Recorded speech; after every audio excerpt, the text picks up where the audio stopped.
Hello friends, I M doctor Sithara. ഞാൻ ഇന്ന് വന്നിരിക്കുന്നത് ഗർഭിണിയായ ഭാര്യയെ ഭർത്താവ് എങ്ങനെയാണ് കെയർ ചെയ്യേണ്ടത് എന്ന് പറഞ്ഞു തരാൻ വേണ്ടിയിട്ടാണ്. ഇത് കേൾക്കുമ്പോൾ ഇത് എല്ലാവർക്കും അറിയുന്ന കാര്യമല്ലേ എന്ന് ചിന്തിക്കുന്നവരുണ്ടാവും.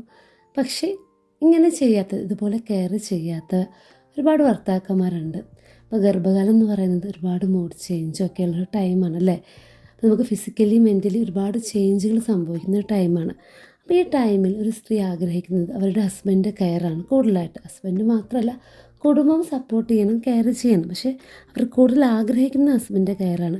അപ്പോൾ ചില ഹസ്ബൻഡുമാർക്ക് ഈ കാര്യങ്ങളൊക്കെ ഞാൻ പറയാൻ പോകുന്ന കാര്യങ്ങളൊക്കെ ചെയ്യാൻ പറ്റില്ല. അവർ അടുത്തുണ്ടാവില്ല, അവർ വിദേശത്തായിരിക്കും, അല്ലെങ്കിൽ വേറെ എവിടെയെങ്കിലും വർക്കായിട്ട് ഭയങ്കര ബിസി ആയിരിക്കാം. പക്ഷെ പറ്റുന്നവർ അവരെ സപ്പോർട്ട് ചെയ്യുക. ഇനിയിപ്പോൾ നിങ്ങൾ വിദേശത്തേക്കാണെങ്കിൽ പോലും നിങ്ങൾക്ക് ഇപ്പോൾ കോൺടാക്റ്റ് ചെയ്യാൻ ഫോണൊക്കെ ഉണ്ടല്ലേ. അപ്പോൾ അങ്ങനെയൊക്കെ കോൺടാക്റ്റ് ചെയ്യുക. അവർക്ക് നിങ്ങൾ കൂടെ ഉണ്ടെന്നത് ഇപ്പോൾ നിങ്ങൾ ഓൺലൈൻ വഴി ആ ഒരു സപ്പോർട്ട് നിങ്ങൾ നൽകാൻ ശ്രമിക്കുക. അടുത്തുള്ളവർ ഞാൻ ഈ പറയുന്ന കാര്യങ്ങളൊക്കെ ഫോളോ ചെയ്യുക കേട്ടോ. അപ്പോൾ അത് നിങ്ങളുടെ ഭാര്യയുടെയും നിങ്ങളുടെ കുഞ്ഞിൻ്റെയും ആരോഗ്യത്തിനും വളരെ ഹെൽപ്ഫുള്ളാണ്. ഈ കാര്യങ്ങൾ നിങ്ങൾ ചെയ്യുകയാണെങ്കിൽ അവർ രണ്ടുപേരും നല്ല ആരോഗ്യത്തോടെ ഇരിക്കും. അപ്പോൾ ഒന്നാമത്തെ കാര്യം എന്ന് പറയുന്നത് നിങ്ങൾ സപ്പോർട്ടീവ് ആയിരിക്കണം. നിങ്ങളുടെ വൈഫിന് നിങ്ങൾ സപ്പോർട്ട് നൽകണം. നിങ്ങൾ അവരുടെ കൂടെ ഉണ്ട്. ഇത് നമുക്ക് ഒരുമിച്ച് മുന്നോട്ട് കൊണ്ടുപോകാം. നീ പേടിക്കേണ്ട, ഈ 10 മാസം ഞാൻ നിൻ്റെ കൂടെ ഉണ്ട്.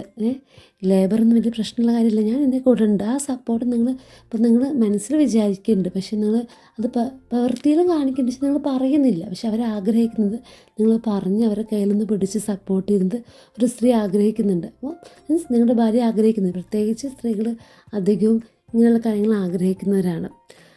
അപ്പോൾ പ്രഗ്നൻസി ടൈമിൽ ഒന്നും കൂടെ ആഗ്രഹിക്കും. അത് നൽകുക, ഒന്ന് കയ്യിൽ പിടിച്ച് ഞാൻ നിൻ്റെ കൂടെ ഉണ്ട്, നീ പേടിക്കേണ്ട എന്നൊരു സപ്പോർട്ട് നൽകുക. അടുത്തത് നിങ്ങളവരുടെ കൂടെ എപ്പോഴും ഉണ്ടായിരിക്കണം. അതായത് ഇപ്പോൾ നിങ്ങൾക്ക് എല്ലാ സമയവും അവരെ കൂടെ നിൽക്കാൻ സാധിക്കില്ല. നിങ്ങൾക്ക് ജോലിയും നിങ്ങളുടെ തിരക്കുകളൊക്കെ ഉണ്ടാവും. പക്ഷേ അവരൊന്ന് ഹോസ്പിറ്റലിൽ പോകുമ്പോഴൊക്കെ നിങ്ങളുടെ കൂടെ ഉണ്ടാവുക. ആ കാര്യമൊക്കെ ഒന്ന് ശ്രദ്ധിക്കുക. ഇനി ഒട്ടും നിങ്ങൾക്ക് ഒഴിവാക്കാൻ പറ്റാത്ത കാര്യം കൊണ്ട് നിങ്ങൾക്ക് കൂടെ പോകാൻ പറ്റുന്നില്ലെങ്കിൽ അതവരെ പറഞ്ഞൊന്ന് മനസ്സിലാക്കുക കേട്ടോ. പിന്നെ ബി ഹെൽത്തി. അതായത് നിങ്ങൾക്കിപ്പോൾ മദ്യപാനം അല്ലെങ്കിൽ പുകവലിന്ന ശീലമുള്ളവരാണെങ്കിൽ അത് നിങ്ങളുടെ പാർട്ട്ണറിൻ്റെ അടുത്ത് വെച്ച് ചെയ്യാതിരിക്കുക. അത് പെട്ടെന്ന് നിർത്താൻ ഒരാൾക്ക് സാധിക്കുന്ന കാര്യമല്ല. അപ്പോൾ നിങ്ങൾക്കത് നിർത്താൻ പറ്റുന്നില്ലെങ്കിൽ ഓക്കെ, പക്ഷേ അത് നിങ്ങളുടെ വൈഫിൻ്റെ അടുത്ത് വെച്ച് ചെയ്യരുത്. അത് നിങ്ങളുടെ വൈഫിൻ്റെയും കുഞ്ഞിൻ്റെയും ആരോഗ്യത്തെ ദോഷകരമായിട്ട് ബാധിക്കും കേട്ടോ. പിന്നെ നിങ്ങൾ പ്രിപ്പയർ ആയി നിൽക്കണം. അതായത് ഇപ്പോൾ എത്ര ബഡ്ജറ്റാവും, എത്ര കാശാവും ഹോസ്പിറ്റലിൽ, അപ്പോൾ അതിനുള്ളൊരു ബഡ്ജറ്റൊക്കെ കണ്ടെത്തിയിരിക്കണം കേട്ടോ. പിന്നെ ബി എ ഗുഡ് ലിസണർ. നിങ്ങളുടെ പാർട്ട്ണർ പറയുന്നത് കേൾക്കാനുള്ള സമയം നിങ്ങൾ കണ്ടെത്തുക, അത് ശ്രദ്ധിക്കുക. അപ്പോൾ അത് അവർക്ക് ഒരുപാട് സന്തോഷം നൽകും കേട്ടോ. പിന്നെ ബി എ ഗുഡ് മസാജർ. അതായത് ഒരുപാട് ബോഡി പെയിൻസൊക്കെ ഉള്ള സമയമാണ്. അപ്പോൾ അവർ പറയുന്ന സ്ഥലത്തൊക്കെ ഒന്ന് മസാജ് ചെയ്ത് കൊടുക്കുക. അപ്പോൾ അങ്ങനെയൊക്കെ ചെയ്യുക.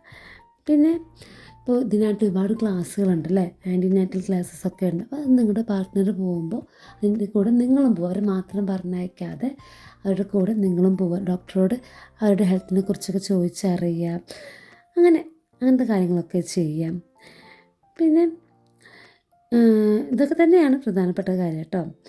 ഇപ്പം മസാജിൻ്റെ കാര്യം പറഞ്ഞു. പിന്നെ ബി എ ഗുഡ് ഹെൽപ്പർ. അതായത് നിങ്ങളുടെ വൈഫിനെ നന്നായിട്ട് സഹായിക്കുക. അവർക്ക് വേറെ കുട്ടികളൊക്കെ ഉണ്ട്, നിങ്ങൾക്ക് വേറെ കുട്ടികളൊക്കെ ഉണ്ടെങ്കിൽ ആ കുട്ടികളുടെ കാര്യം നിങ്ങൾ ഏറ്റെടുക്കുക. അങ്ങനെ ഇപ്പോൾ അതുപോലത്തെ വീട്ടിലെ ജോലികളൊക്കെ പറ്റുമെങ്കിൽ ഒരു ആളെ വെക്കുക, അല്ലെങ്കിൽ വീട്ടിൽ വേറെ ആൾക്കാർക്ക് ഹെൽപ്പ് ചെയ്യുകയാണെങ്കിൽ അങ്ങനെ, അല്ലെങ്കിൽ നിങ്ങൾക്ക് പറ്റുന്ന ജോലിയൊക്കെ ചെയ്ത് കൊടുക്കുക. മറ്റുള്ള കുട്ടികളുടെ കാര്യമൊക്കെ നിങ്ങൾ ഏറ്റെടുക്കുക. അങ്ങനെ അവരെ സഹായിക്കുക. പിന്നെ അവർക്ക് ഒരുപാട് മൂഡ് ചേഞ്ചുള്ള സമയമാണിതെന്ന് മനസ്സിലാക്കി അവരുടെ മൂഡ് ചേഞ്ചിനനുസരിച്ച് നിങ്ങൾ നിൽക്കുക. അല്ലെങ്കിൽ അവരുടെ ദേഷ്യപ്പെടുകയൊന്നും ചെയ്യരുത്. ഒരു കാര്യം നിങ്ങൾ മനസ്സിലാക്കണം, നിങ്ങളുടെ ഭാര്യ വിഷമിച്ചാൽ നിങ്ങളുടെ കുഞ്ഞും വിഷമിക്കും.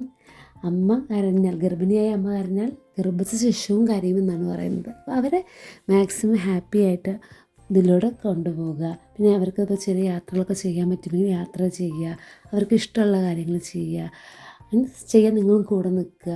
പിന്നെ അവർക്ക് ഇഷ്ടമുള്ള ഭക്ഷണം ഉണ്ടാക്കി കൊടുക്കാൻ സാധിക്കുമ്പോൾ ഉണ്ടാക്കി കൊടുക്കുക.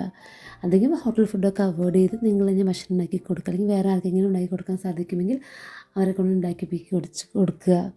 അങ്ങനെ നിങ്ങളുടെ ഭാര്യയെ നല്ല ഹാപ്പി ആയിട്ടുള്ള മൂഡിലൂടെ കൊണ്ടുപോവുക. അപ്പോൾ ഈ വീഡിയോ എല്ലാ ഭർത്താക്കന്മാർക്കും ഉപകാരപ്രദമായി എന്ന് വിചാരിക്കുന്നു. അപ്പോൾ ഇതുപോലെ മറ്റൊരു വീഡിയോയുമായി കാണുന്നത് വരെ താങ്ക് യു, ബൈ.